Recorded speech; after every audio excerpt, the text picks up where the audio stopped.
Miguel Ruiz की किताब the 4 agreements में कुछ ऐसे सरल लेकिन लाइफ चेंजिंग आइडियाज हैं। चलिए आज हम इन्हीं विचारों की गहराई में उतरते हैं। तो ये किताब आखिर है किस बारे में? देखिए, इसका जो मेन थीम है वो है पर्सनल फ्रीडम। लेकिन ये सिर्फ बाहरी आज़ादी नहीं, बल्कि हमारे अपने ही मन की बनाई हुई सीमाओं से आज़ादी की बात करती है।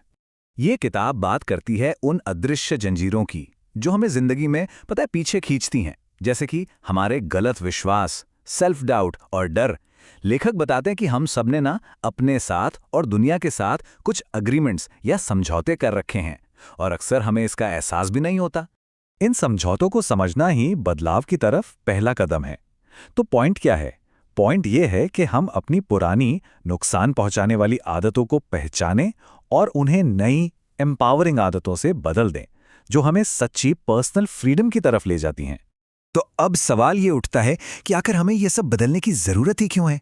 इसका जवाब समझने के लिए ना रुइस हमें ले चलते हैं प्राचीन टोल्टेक ज्ञान की तरफ और एक बड़े ही दिलचस्प कॉन्सेप्ट से मिलाते हैं, जिसे वो कहते हैं ग्रह का सपना। तो क्या है ये ग्रह का सपना? सोचिए, ये वो सारे नियम, वो सारी मान्यताएं और उम्मीदें हैं जो समाज हम पर थोपता है। हम इन नियमों को चुनते नहीं हैं, हम तो बस उन्हें एक्सेप्ट करते हुए बड़े हो जाते हैं। और ये नियम आते कहाँ से हैं? हमारी पेरेंट्स से, स्कूलों से, धर्म से, हमारी कल्चर से। यही सब मिलकर हमारी सोच बनाते हैं और अक्सर हमें एक दायरे में बांध देते हैं।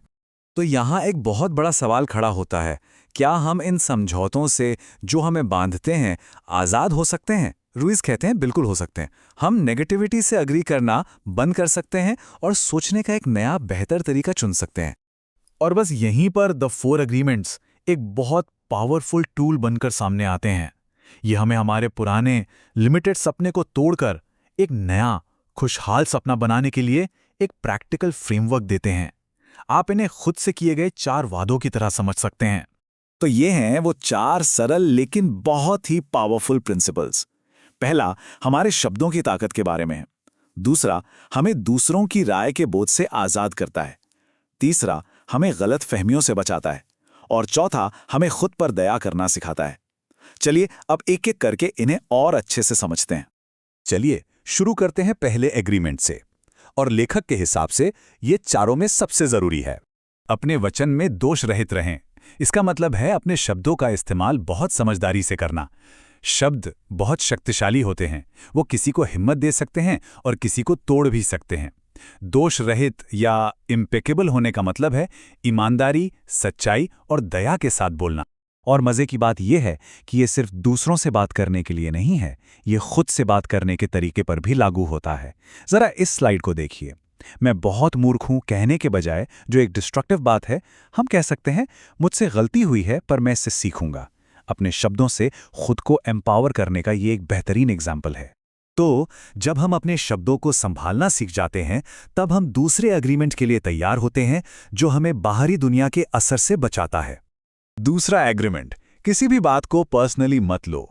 रुइस कहते हैं कि लोग जो भी कहते या करते हैं ना, वो उनकी अपनी कहानी है, उनके अपने एक्सपीरियंसेस का नतीजा। वो असल में आपके बारे में कभी होता ही नहीं। ऐसे सोचिए कि हर कोई अपनी अपनी फिल्म देख रहा है और आप बस उनकी फिल्म के एक कैरेक्टर हैं। तो सोचिए, अगर कोई आपकी बुराई करता है तो उनके शब्द आपके बारे में कोई सच्चाई नहीं बता रहे, बल्कि वो तो उनकी अपनी सोच को दिखा रहे हैं। जब आप इस अग्रीमेंट को अपना लेते हैं तो आप खुद को बेवजह के इमोशनल दर्द से बचा लेते हैं। आप दूसरों को ये पावर देना बंद कर देते हैं कि वो डिसाइड करें कि आप कैसा महसूस करेंगे। अच्छा, तो हमने अपने शब्दों को संभाल लिया, दूसरों की बातों को दिल पर लेना बंद कर दिया। अब अगला कदम क्या है? अब बारी है अपने ही मन के अंदर चल रही कहानियों को सुलझाने की। और यहीं से शुरू होता है तीसरा समझौता। और यह है तीसरा एग्रीमेंट, धारणाएं मत बनाओ। और यकीन मानिए, यह बहुत बड़ी बात है। हम अक्सर ये एज्यूम कर लेते हैं कि दूसरा क्या सोच रहा होगा या कैसा महसूस कर रहा होगा, और ये एजम्पशंस लगभग हमेशा मिसअंडरस्टैंडिंग्स और झगड़ों की वजह बनते हैं। तो इसका सॉल्यूशन क्या है? सिंपल, अनुमान लगाने के बजाय सवाल पूछो, बात करो। जैसे अगर कोई दोस्त परेशान लग रहा है तो ये मत सोचो कि वो आपसे नाराज है। सीधे सीधे पूछो, सब ठीक है? बस इतना सा क्लियर कम्युनिकेशन आपको बेवजह के तनाव से बचा सकता है। और अब हम पहुंचते हैं चौथे और आखिरी एग्रीमेंट पर। ये वो अग्रीमेंट है जो बाकी तीनों को एक साथ जोड़ता है और उन्हें असल जिंदगी में उतारने का रास्ता दिखाता है। हमेशा अपना बेस्ट करो। ये अग्रीमेंट हमें याद दिलाता है कि हम जो भी करें उसमें अपना पूरा एफर्ट डालें। लेकिन इसमें एक और बात छुपी है, वो है खुद पर रहम करना। आपका बेस्ट हर दिन एक जैसा नहीं होता। किसी दिन आप एनर्जी से भरे होंगे तो किसी दिन थके हुए। पॉइंट ये है कि आप उस दिन अपना बेस्ट दें, चाहे वो जैसा भी हो।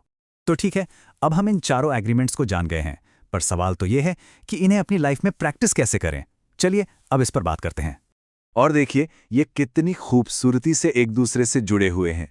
ये एक दूसरे को सपोर्ट करते हैं। जैसे जब आप अपने शब्दों का सही इस्तेमाल करते हैं तो आप गॉसिप से बचते हैं, और जब आप गॉसिप नहीं करते तो दूसरों की बातों को पर्सनली लेना भी आसान हो जाता है। और जब आप अजम्पशंस बनाना बंद कर देते हैं तो आप और क्लियर बात करते हैं, जिससे आपकी बातों में सच्चाई और ईमानदारी आती है।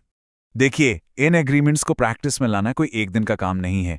ये एक जर्नी है, एक प्रोसेस है। इसकी शुरुआत कुछ सिंपल स्टेप से हो सकती है। पहला, इस बात पर ध्यान देना शुरू करें कि आप अपने शब्दों का इस्तेमाल कैसे करते हैं। दूसरा, अपने रिएक्शंस को ऑब्जर्व करें। क्या आप बातों को दिल पर ले रहे हैं? क्या आप अजम्पशंस बना रहे हैं? तीसरा, रिएक्ट करने से पहले बस एक पल रुकें। और चौथा, खुद को रोज याद दिलाएं कि बस आज का बेस्ट देना है, परफेक्शन नहीं।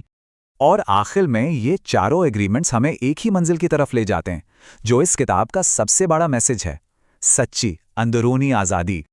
और दोस्तों, यही इस किताब का सार है। ये हमें याद दिलाती है कि हम सब अपनी जिंदगी की कहानी खुद लिखते हैं, और इन समझौतों के साथ हम उस कहानी को फिर से लिख सकते हैं। खुशी, प्यार और शांति सिर्फ शब्द नहीं, बल्कि हमारे चॉइसेस का नतीजा बन सकते हैं। तो अंत में बस एक सवाल, आज आप अपने कौन से पुराने समझौते को तोड़ने के लिए तैयार हैं?